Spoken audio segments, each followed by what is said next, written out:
Bien, pues hoy nos sumergimos en las profundidades de la mente. Así es. Tenemos sobre la mesa unos apuntes de una clase de psicopatología que nos van a llevar por el universo de Sigmund Freud. Un universo complejo. La misión es desentrañar dos de sus conceptos más potentes, la neurosis obsesiva y la fobia. Vamos a explorar qué se esconde detrás de sus pensamientos que no podemos controlar, de esos miedos sin sentido, para terminar con un caso famosísimo, el pequeño Hans. Exacto. Es que es un recorrido fascinante. Se trata de entender que los síntomas, por más extraños que nos parezcan, no son errores del sistema, son construcciones. Soluciones creativas. Soluciones creativas, justo eso, que la mente elabora para lidiar con conflictos que no puede nombrar. Un ritual compulsivo o un miedo inexplicable a los caballos, como veremos, tienen su propia lógica interna. Y el psicoanálisis intenta descifrar esa lógica. Esa es la idea. Perfecto. Empecemos entonces por la neurosis obsesiva. Las notas dicen que Freud al principio la llamó neurosis de obligación. Sí, un nombre muy descriptivo. Me gusta, porque capta esa esencia, la de sentirse forzado a hacer o pensar algo contra la propia voluntad. ¿Cómo se arma esa estructura? A ver, la estructura básica es una batalla.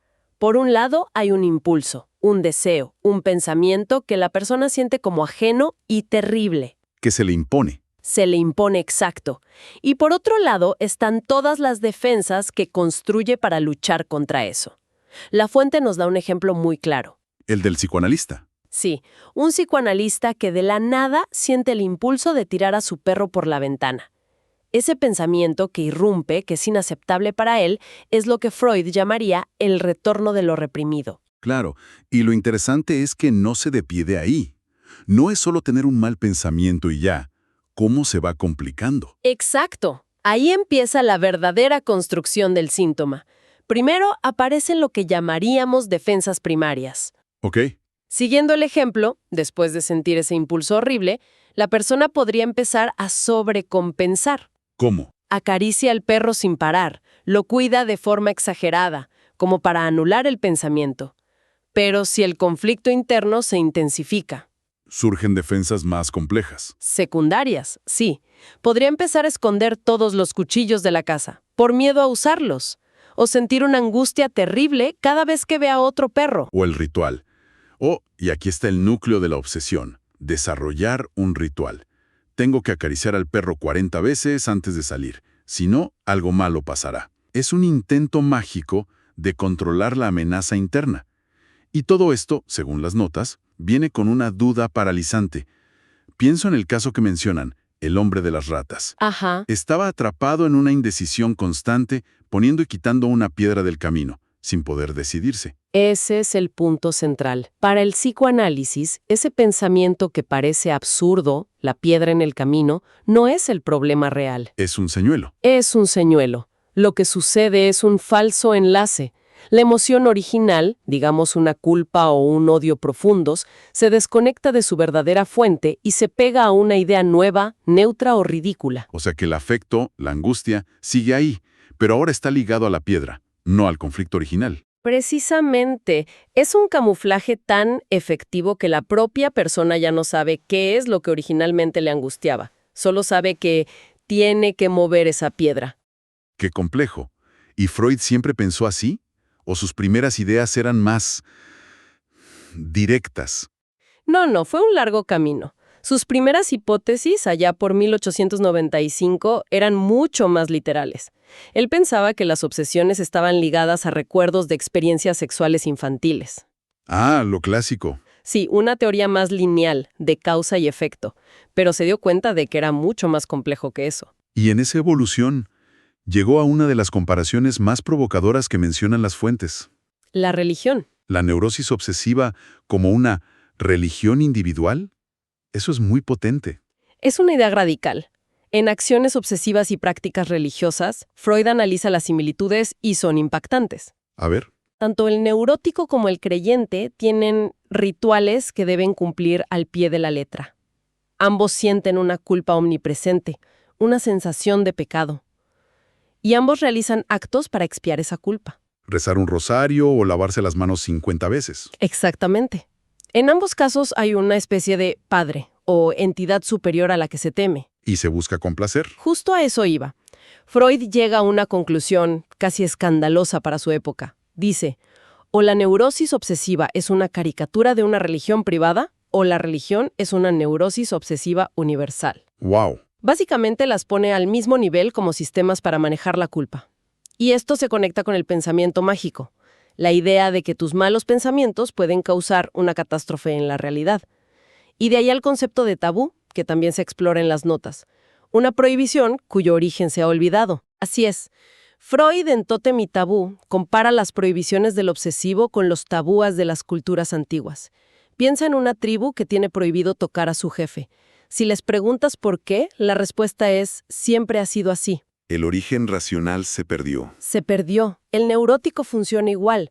No puedo pisar las líneas de la acera. ¿Por qué? No lo sabe. Solo sabe que es la ley. Su ley interna. Ok, pasemos a otro concepto que siempre genera confusión. La famosa etapa anal. A ver, expliquemos bien qué es esto, más allá del chiste. Claro, es fundamental para entender la obsesión. Cuando Freud habla de una fijación en la etapa anal, no se refiere literalmente a un interés por lo escatológico. No es literal. No, se refiere a la matriz simbólica del conflicto de esa etapa.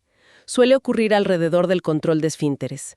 Es el primer gran momento en que el niño se enfrenta a una demanda social. La técnica fundamental de esa etapa es ¿cedo o no cedo? ¿Retengo o suelto? Es una lucha de poder, de control. Y Freud observó que esa misma lógica se repetía en los rasgos de sus pacientes obsesivos. Sí, pero de forma disfrazada. Ahí es donde entra la formación reactiva. Podríamos definirlo de forma sencilla. Es como sentir un impulso caótico por dentro y para combatirlo, volverse extremadamente ordenado por fuera. Esa es una definición perfecta. La formación reactiva es adoptar un comportamiento que es el extremo opuesto del impulso inaceptable. El deseo de ensuciar y ser descontrolado se transforma en una pulcritud y un orden exagerados. El impulso de ser avaro y posesivo, o sea, retener, Se convierte en una generosidad forzada. exacto. Es una etapa que Freud también llama sádico-anal, porque está teñida de agresión, de odio, de esa ambivalencia de amor y odio que el hombre de las ratas sentía hacia su padre. Bien, hemos visto cómo en la obsesión la angustia se gestiona internamente, en un círculo cerrado. Pero, ¿qué pasa cuando esa misma angustia, en lugar de quedarse adentro, se proyecta hacia afuera? Eso nos lleva directo a la fobia. Es que la transición es perfecta. Es que la fobia es, en esencia, otra estrategia para lidiar con la angustia. Las notas hacen una distinción muy útil. Una cosa es el miedo. Le tienes miedo a un león que tienes enfrente. Es real y peligroso. Claro.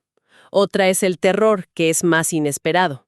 Pero la clave de todo es la angustia. La angustia no tiene objeto. Exacto. Es un afecto terrible, paralizante, pero no sabes a qué le tienes miedo. Simplemente te invade esa sensación. Y la fobia es el remedio para esa angustia sin nombre. Justamente. La fobia es un mecanismo que toma esa angustia difusa y la condensa en un objeto específico. La angustia se convierte en miedo a las arañas, a volar O a los caballos. o a los caballos. Es casi preferible tenerle pánico a algo concreto que se puede evitar que vivir con una angustia flotante y omnipresente. Y con eso llegamos al pequeño Hans, o Juanito. Sí, un caso pilar del psicoanálisis, aunque, como decías, analizado de una forma muy particular. Un correspondencia. Sí, Freud nunca vio a Hans directamente. El padre del niño, que era seguidor de Freud, era quien llevaba el tratamiento y le enviaba reportes por carta. El problema era que Hans de repente desarrolló un pánico atroz a ser mordido por un caballo. Al punto de no querer salir de su casa. Exacto. Entiendo la lógica simbólica, pero para alguien que escucha esto por primera vez, la conexión entre un caballo y un conflicto familiar suena un poco rebuscada. ¿Cuáles son las piezas del rompecabezas? Bueno, Freud empieza a tirar de los hilos. Primero, la intensa relación de Hans con su madre. Él está en la edad de la curiosidad, pregunta por el hace pipí, de dónde vienen los bebés. Preguntas de niño. Claro, y la madre le da respuestas evasivas. Luego, un día lo encuentra tocándose y lo amenaza. Le dice, si sigues haciendo eso, va a venir el doctor y te lo va a cortar. Uf. Ahí, dice Freud, se instala la amenaza de castración, un miedo fundamental. Y poco después de eso aparece la fobia. No de inmediato, no. Primero Hans tiene un ataque de angustia indiferenciada. Llora, está asustado, pero no sabe de qué. Es la angustia flotante. Exacto. Y es al día siguiente cuando, al ver un caballo caerse en la calle, esa angustia sin forma se cristaliza. De pronto, el problema son los caballos. Y Freud interpreta que el caballo es un sustituto. Un sustituto perfecto para el padre. ¿Por qué el caballo? Por varias asociaciones que el propio Hans hace. Los caballos eran grandes, como el padre. Llevaban anteojeras y un bozal negro que a Hans le recordaba el bigote de su papá. Ah, claro. El caballo encarnaba la figura paterna en el drama del Edipo. Hans amaba a su madre y fantaseaba con ocupar el lugar del padre, lo que lo convertía en un rival. Pero como también amaba a su padre, esos sentimientos hostiles eran intolerables. Era más fácil tenerle miedo a los caballos que admitir que le tenía miedo y rabia a su propio papá. Se desplaza el miedo, exacto. Y el nacimiento de su hermanita Hannah le echa más leña al fuego. Totalmente. Fue un golpe doble. Por un lado, le demostró que él no era todo para su madre. Por otro, lo confrontó con la diferencia anatómica real, lo que hizo que la amenaza de «te lo van a cortar» pareciera mucho más real. Hay un sueño famoso que lo resume todo. Sí, el de las jirafas. Hans sueña que hay una jirafa grande y una jirafa arrugada. La grande le grita porque él le quita la arrugada y se siente encima de ella. Una metáfora bastante directa del conflicto. La jirafa grande es el padre, la arrugada la madre. Es el drama familiar contado en un lenguaje onírico perfecto. La fobia, entonces, se convierte en una solución para Hans. Una solución neurótica y limitante, sí, pero una solución al fin. Ordenó su mundo. Espera, entiendo la visión de Freud del padre como rival, pero las notas mencionan análisis posteriores, como el de Lacan, que lo ven de forma más abstracta, ¿no? Sí, y esa es una lectura muy interesante que complementa la de Freud. A ver. Para esta visión, el problema de Hans es que su padre real era demasiado bueno, demasiado amable. No ejercía su función simbólica. ¿Qué significa eso? Que no representaba la ley, el no que debe interponerse entre la madre y el hijo para que el niño pueda salir de esa relación fusional. Como el padre no encarnaba esa prohibición, Hans tuvo que inventarla afuera. El caballo se convirtió en esa figura terrible que le faltaba en casa. El caballo era la ley. Era la ley que le decía, no puedes tener a tu madre para ti solo. Entonces, ¿qué significa todo esto? Hemos recorrido un camino desde los pensamientos forzados hasta los miedos proyectados.